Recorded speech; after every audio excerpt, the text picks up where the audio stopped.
Okay, so this is just going to be a short video on how you will create a JPEG image to send me as your logo. So we did this at the beginning of the semester where the very first thing that we did is we we were able to understand the difference between a brand and a logo. And logo is typically just an image. A brand is more of what you do as a business as a whole. So it's your customer service. How do you define yourself? What's your image? That's more of what a brand is. But the logo is definitely part of that brand. So this is kind of the technical piece. We've been using Publisher. It's just really an authoring tool for us to be able to design a logo. Very basic. So you're going to come over here, for example, just create a draw box, and this is going to be called My Logo. And I'm going to be very, very basic as I design this logo.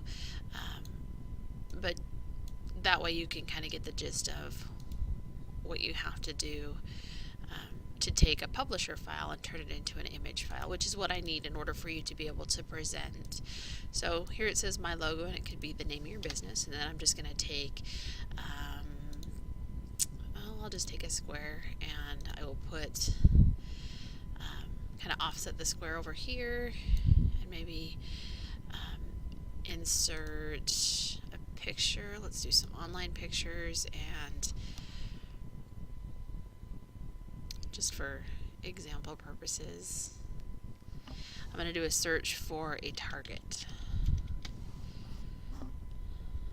And let's see, right here, we'll hit insert that and set it over here. Now I have this basic logo.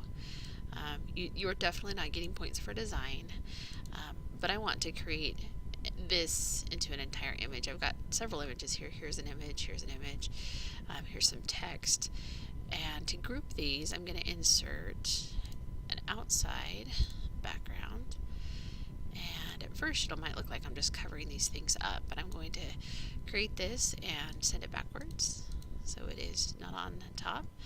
And I am going to say no fill, and I'm going to say no outline, and I am going to right click on it after I select everything. So I'm going to select everything here, including, so I've got my background, the square that I put in here, this image, some text, and I'm going to right click and I'm going to say save picture as.